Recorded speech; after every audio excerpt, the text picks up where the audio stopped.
And one of the portions in your book that really caught my attention and got me excited was related to the default mode network. And I'm probably going to butcher this paraphrasing, so I want you to correct me. But it was the observation that perhaps some of these conditions that a layperson is prone to thinking of as separate, whether that's chronic anxiety, chronic depression, OCD, eating disorders, that they may not, in fact, be as separate as we think. And I want to say that Dr. Tom Insel may have commented on this, former head of the National Institute on or of mental health.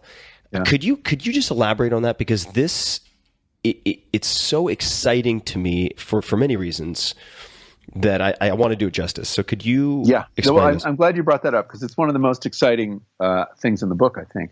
And I talk about this idea that we may be close to or see a path to developing what I call the grand unified theory of mental illness, or at least a big set of mental illnesses that include depression, anxiety, addiction, and obsession. One of the questions I asked Insel when I interviewed him was, and this is, one of the things I was skeptical about, that it seems kind of implausible to me that one drug or one, category of drugs like psychedelics should work on so many different indications. Isn't that a little too good to be true? Isn't that, aren't you talking panacea? And he said, well, what makes you think those indications are so different? Those illnesses are so different. And he said the distinctions between depression, anxiety, obsession, and addiction are actually, there's a lot of bleeding over from one to another. And that the names that we give them are really an artifact of the insurance industry and the DSM. The diagnostic manual. We have to assign a number to every diagnosis, and so we tend to separate things. And but he's kind of more of a lumper, and he suggests that these could be very similar phenomenon, and that one way another psychiatrist put it is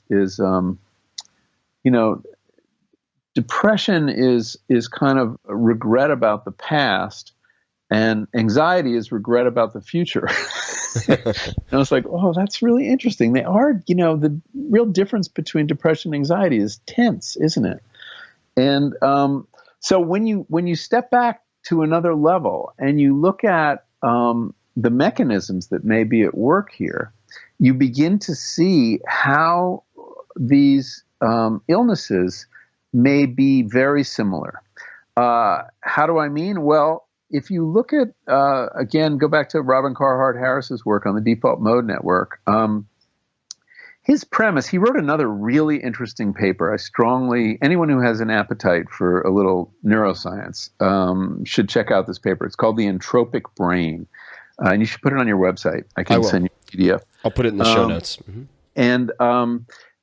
And there his idea is that the brain is, as we know, a very complex system.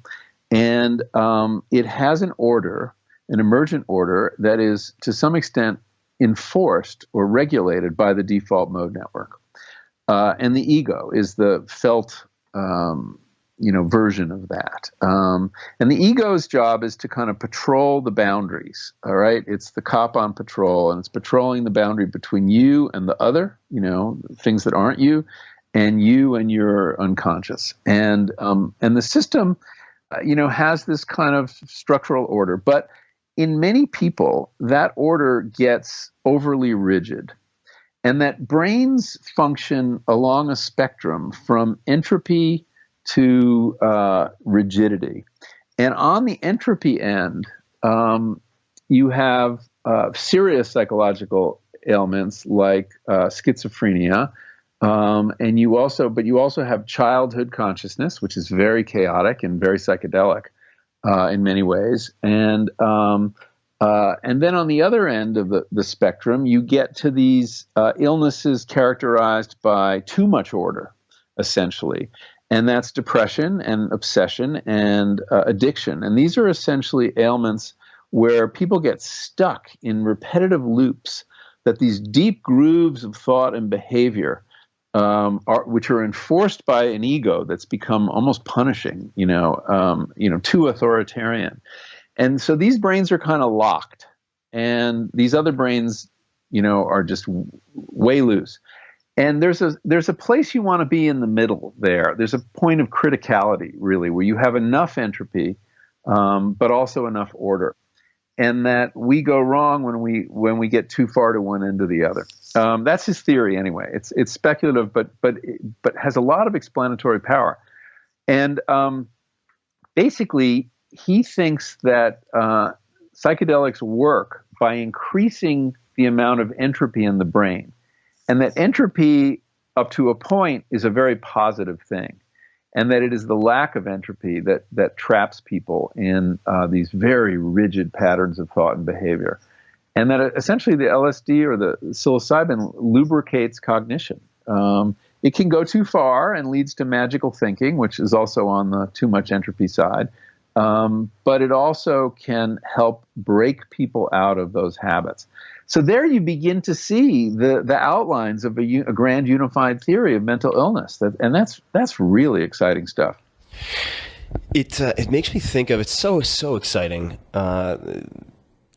because it sort of offers this tantalizing possibility that you could address many different separately labeled conditions in a similar way. And I'm not going to name names, but I was speaking with a researcher in this field, very well published scientist, and the analogy that he used, and I'm going to modify it a little bit, but he said that, because my question to him was, what is it?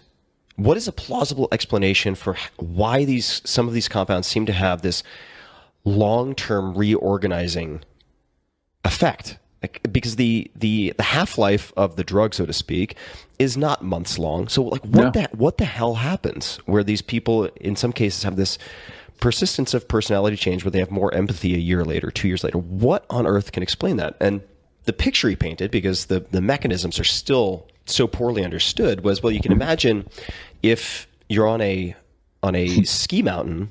Oh, I know who you're talking about. Yeah. All right. After a few hours, you have all these worn ruts, and it becomes more and more likely that people are going to use the ruts that have been laid down. But if there's you can't get out of them, right? You can't. Your can't. sled or your skis keeps tending back into them, and yes. And so, but if you suddenly have 5 feet of fresh powder, whatever, 3 feet, it doesn't really matter, and then you get up to the top of the lift, you all of a sudden have to, almost by definition, choose a new path. You're at least given the flexibility to choose your new route. And but taken too far, it's just like being stuck in a blizzard, right? Well, that's not going to. That's my own addition. Yeah. Not terribly original, but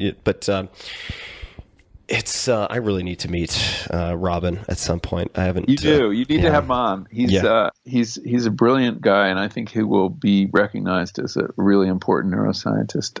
He's just got a very unusual mind because he can do the hard science, but he's also trained as a psychoanalyst. He's actually a Freudian. Very, very interesting mix of. He got into this because he wanted to show the psychological, the neuroscientific basis for Freudian ideas like repression. And so, yeah, he's a really interesting guy. I think that snow metaphor is really powerful. We don't understand the mechanism. What exactly is filling those ruts, in a way that lasts? I mean, I think, though, it may go back to that image of, creating some new linkages in the brain, some new pathways. And basically, that's what learning is. It's a pathway in the brain, and then you reinforce it by repetition. So that if you have had such a linkage on an experience and you simply think about it a lot, and I've certainly done this in my own experiences, it reinforces it. You can use meditation to reinforce it. You can just replay it in your head. And in time, you're creating a more and more resilient linkage. And that's why I think that the integration period after the session is so important. In all the both underground and above ground guided sessions, there are 3 stages. They prepare you for it. They guide you. They sit with you while you're having the experience. And then you always come back the next day. And this is probably the most important part. to figure out what the hell was that all about. And it's often hard to know. And many of us take a big psychedelic experience and we put it in this box called weird drug experience, and we put it away on the shelf because we don't know what to do with it, and no one's going to help us. But at the integration, the guide will have you talk out your experience, tell the narrative, and then we'll kind of underscore certain ideas. And I remember well some times I had when I had good guiding that they would, by emphasizing one particular theme or insight or image, basically make that linkage much stronger than it would have been, and it became the thing that I thought about the most, and then was and acquired a certain kind of power in my mind. So I think that there's a lot more to be done with figuring out how to take elements from the experience and kind of reify them and make them more real and more lasting. Michael, this seems like a good time to get into those personal experiences.